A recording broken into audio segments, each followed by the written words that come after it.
Welcome back to the Dynasty Trading Room YouTube channel. My name is Joe. Today we're going to be breaking down the best targets in every single round of your Dynasty Fantasy Football rookie draft, going over which player at their ADP is the best value in every round. And I'm super excited to get into this since we have landing spots from the NFL draft. Before we start off with the first round, if you love Dynasty content as much as I do and you want to have the best advice for winning your leagues in 2025, go and subscribe to our channel. We'll be posting weekly videos throughout the summer, helping you improve your Dynasty team and nail your rookie drafts. But like I said, since the NFL draft concluded a while back, rookie rankings have completely shaken up because of these landing spots. Some players may have more opportunities than others depending on which teams they were drafted to. This list is going to include players that are being completely undervalued in Dynasty rookie drafts. While there is a bit of risk tied to each of these players, they're all extremely talented and landed in positive landing spots. Without further ado, we're going to kick it off with our round 1 selection. Travis Hunter, wide receiver / defensive back for the Jacksonville Jaguars. Obviously, James Gladstone, who is the youngest GM in the NFL, traded a ton of capital to acquire the number 2 pick in the 2025 NFL draft, including next year's first round pick and some capital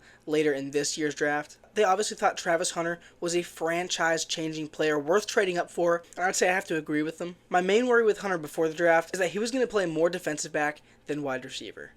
And while that's definitely still a distinct possibility, the Jaguars have been open about the fact that they plan to play on both sides of the ball right off the bat. And while it's still the summer, we don't know what his snaps are going to look like on both sides.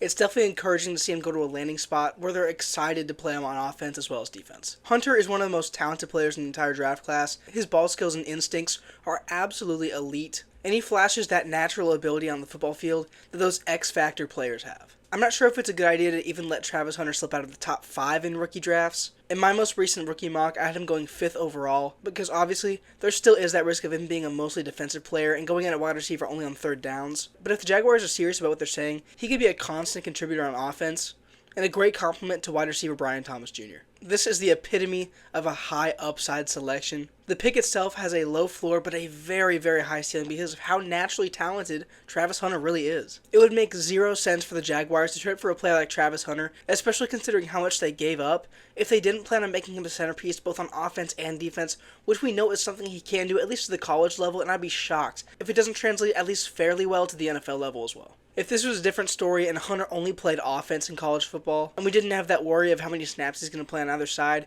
he would have been a lock to be a top 3 pick in rookie drafts. So his ceiling as a receiver is just undeniable. I think he's going to fit super well next to Brian Thomas Jr., and I think he'll be the second option in this passing offense, as well as their top corner. Why not swing for the fences by selecting him in the first round of rookie drafts? This is truly the type of player that if you hit on, will bring your dynasty team a championship. In his final year at Colorado, Travis Hunter caught 96 passes for 1,258 yards, as well as 15 receiving touchdowns, and for what it's worth, had 11 passes defended and 4 interceptions on defense. He's well worth a selection in the top 5 of rookie drafts. Moving on, we've got a really interesting prospect here with former Ole Miss wide receiver Tre Harris, who ended up going to the Los Angeles Chargers in the 2nd round of the 2025 NFL Draft. I wasn't super high on Harris as a prospect. I still thought he was a very solid player, but there were some things I saw on tape that kind of worried me, which we'll get to later. But this landing spot is absolutely perfect and will allow him to thrive in a perfect role on the outside with Ladd McConkey playing the slot. Harris is extremely talented, and a player I kind of rose up on towards the end of the draft process rather than the beginning. I think he's going to step in and be the wide receiver 2 for this Los Angeles offense. Mike Williams and Quentin Johnston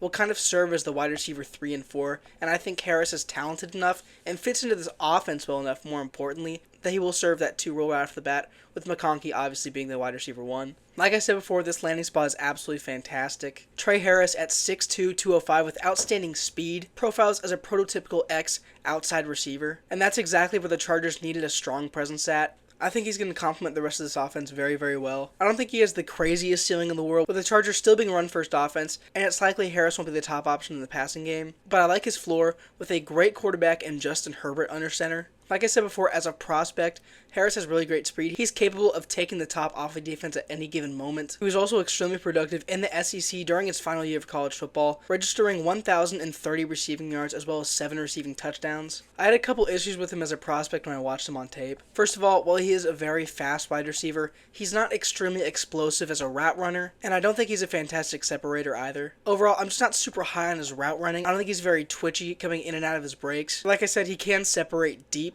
He has that vertical speed. He also doesn't have the best hands. He has a tendency to drop the football, which isn't a great thing.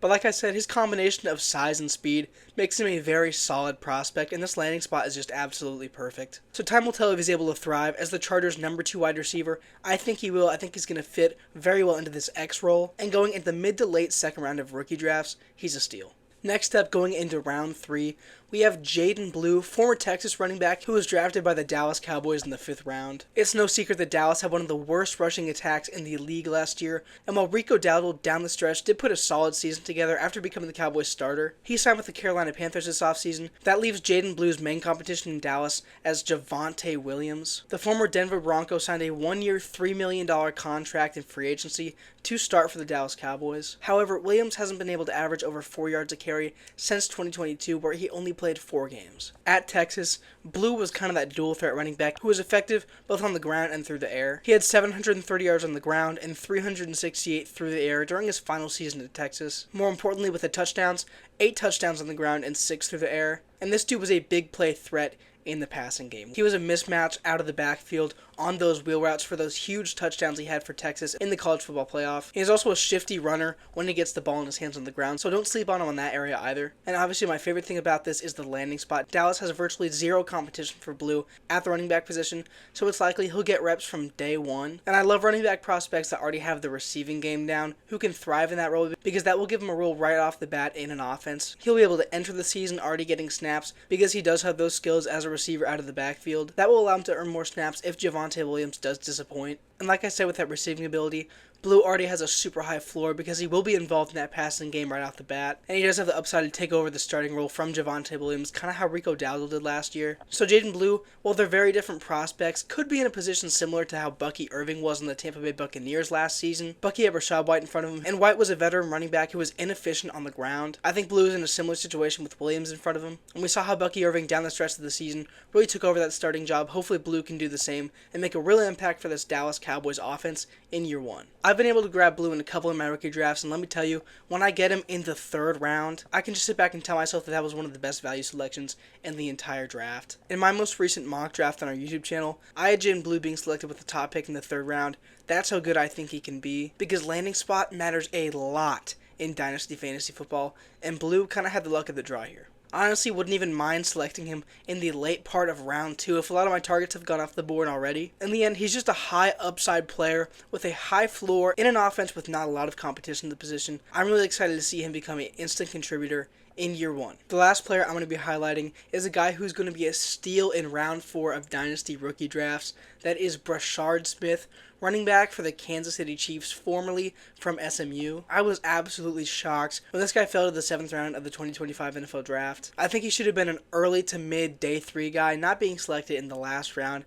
That was really surprising to me because he is a great prospect, and we saw at SMU how dominating he can be on the ground and through the air, similar to Blue. At the 2025 Reese's Senior Bowl, which FTR was lucky enough to go down and watch, Brashard Smith was destroying linebackers all week with routes out of the backfield. He displayed really great hands and just fantastic route running ability, not to mention how productive he was on the ground at SMU. If you're not familiar with Smith's background, he transferred from Miami, and he switched positions from wide receiver to running back in 2024. And while they're not the same player, a guy that also did that in college football was Tyron Tracy Jr., running back for the New York Giants. He went to Iowa and Purdue for college football and switched positions from receiver to running back late in his college career. He ended up being really productive, selected in the 5th round of the NFL Draft, and playing an instant impact role in New York and thriving both as a rusher and a receiver. They're not the same prospect, but it's a similar situation with Smith going to Kansas City. At SMU, he had 1,332 rushing yards and 14 rushing touchdowns his final year, while also tacking on 327 receiving yards and 4 receiving touchdowns. He's going into a running back room that contains Isaiah Pacheco, who really struggled when coming back from injury last year. And while Pacheco could obviously bounce back, if he still looks unexplosive, then I could see Brashard Smith taking over this backfield